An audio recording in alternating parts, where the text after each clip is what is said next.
With this kit, you're gonna learn how to craft butterfly decorations. Don't worry even if you are totally a beginner. Following the guidance, you will quickly be an expert. If you have forgotten the key method with different yarns, there is no need to watch the video once again. Please scroll down to the bottom, where we provide tips on the corresponding yarn to help you quickly recall.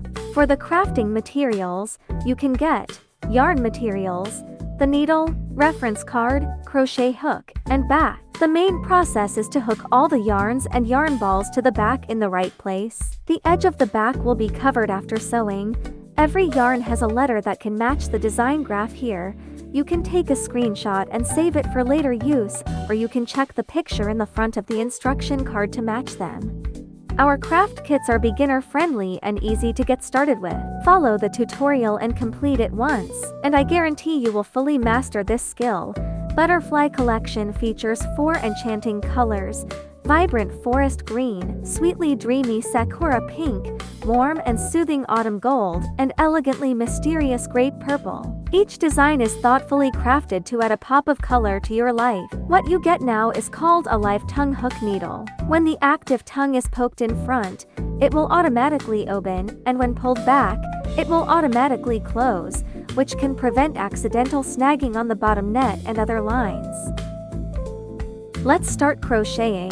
Coral fleece yarn, fox fur yarn, and alpaca wool yarn use the same stitching method. Teddy velvet is only for the yellow butterfly. I'll demo with green coral velvet yarn. You'll master it in no time. Follow the guide chart to create your very own butterfly coaster. The first stitch is a knot stitch. The crochet hook is pushed forward before piercing, hooking the yarn, pulling it out to form a loop. The crochet hook continues forward to hook the yarn's tail, pulling it back to form the first knot. Crochet is done in a Z shape. The crochet is pushed forward to hook the yarn, pulled out without unhooking, then inserted into the next grid, pulling out the yarn, and skip to grids. Make 1 stitch.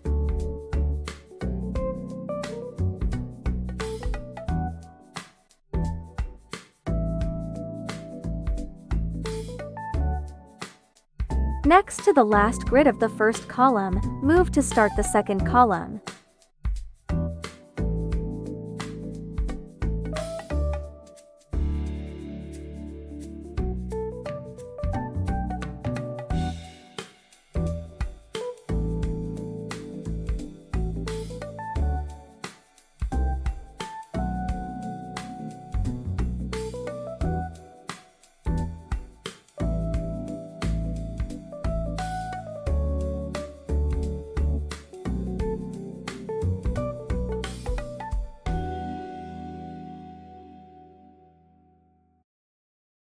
After completing the last grid, we stretch and cut the thread, insert the stitch from the middle, hook the end of the thread and hide it in the bottom of the grid cloth.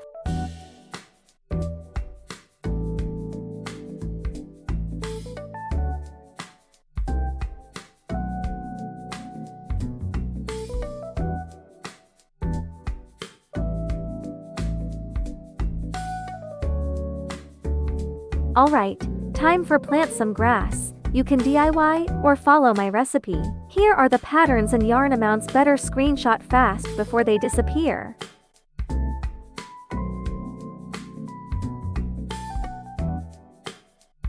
Take 3 strands, fold the yarn in half, hook the middle position and pull out. Continue hooking the tail without dropping the needle, forming a knot, and the first bundle of grass is complete.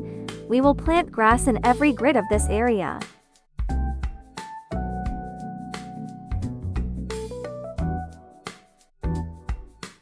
Pay attention. When you choose a direction, continue in that direction. It helps everything look neat and beautiful.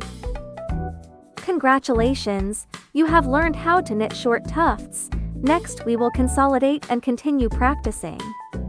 Great job! And now we are at my favorite part. Let's call this the ultimate stress buster.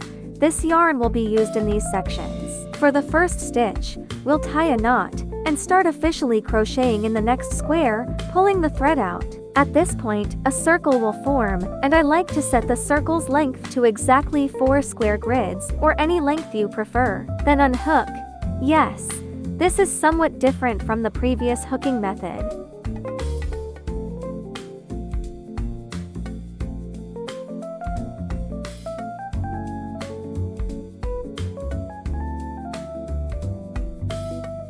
The same is true that crochet still follows a zigzag direction when crocheting. In the first column, you can choose to leave a space when inserting the needle, or you can fill it completely.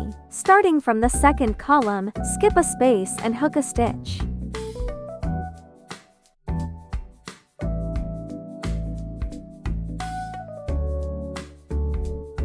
Don't worry, these small rings are safe and won't come loose. Let's enjoy this stress-relieving journey together. After completing the last row, tie off and hide all the small tails underneath.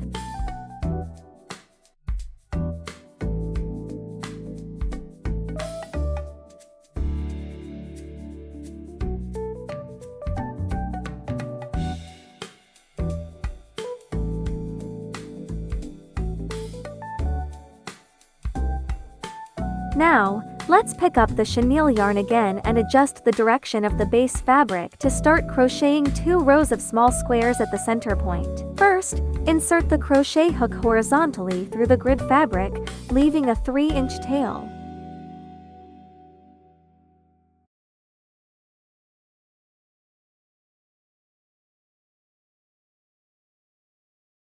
Make a knot with the first stitch, then proceed to the next square to begin crocheting. Pull the yarn through to form a loop about 2 squares long. Ensure the hook is positioned at the lower end of the chenille yarn, and each square should be tightly filled with no gaps. When moving to the next square, use your finger to hold the previous loop in place to ensure it stays secure.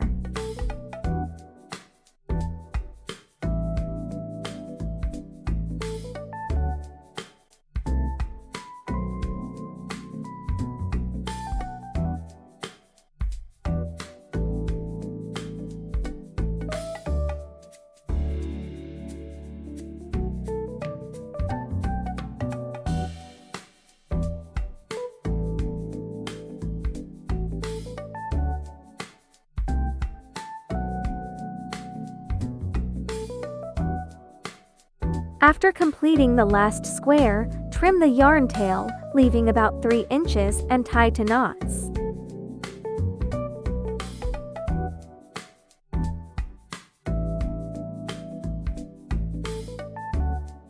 Finally, use the crochet hook to weave the excess yarn into the back. Enjoy this relaxing crocheting time.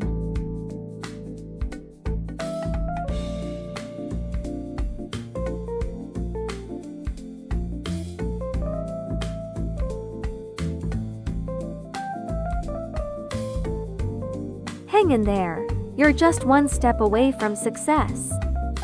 Now, grab your pen, pattern cards, patchwork pieces, and sewing needle and thread. Cut out the pattern cards into 9 shapes as indicated.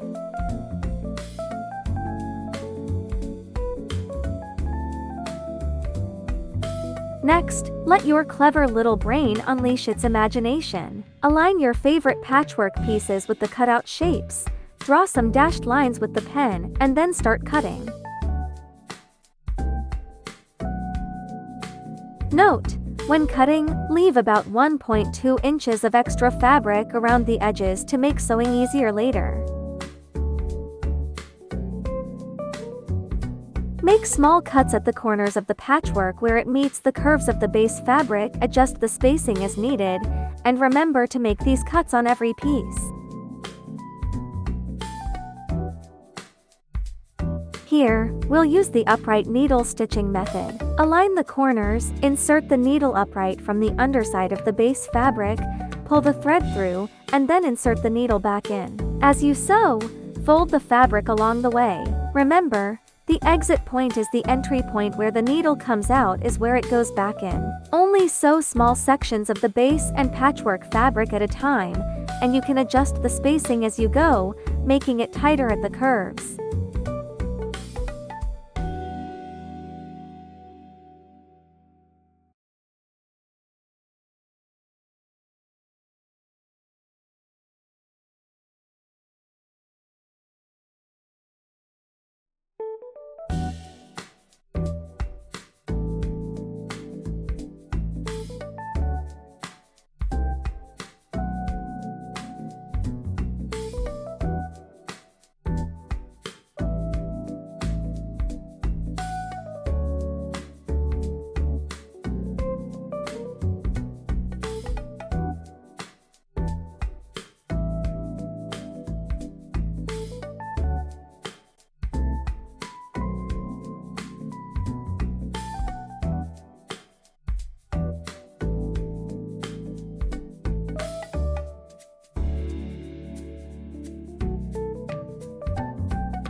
Great job!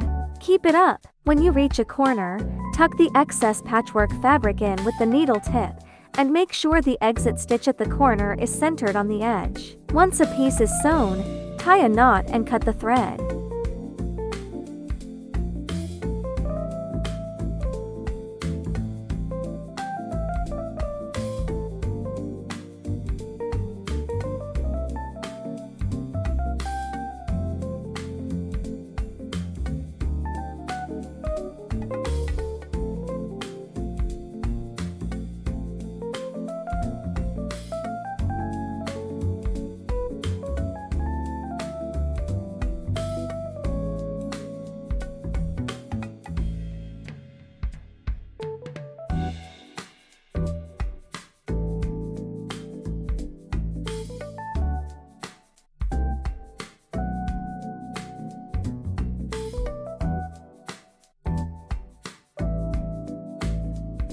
Congratulations, you've mastered the basics of patchwork sewing. Now, keep going and tackle the remaining sections.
Great job! Now, grab a comb and give it a gentle brush, then snip off any excess yarn with a quick cut.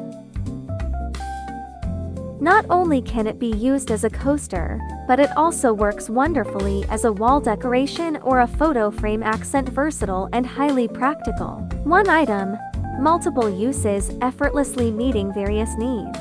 Truly killing three birds with one stone.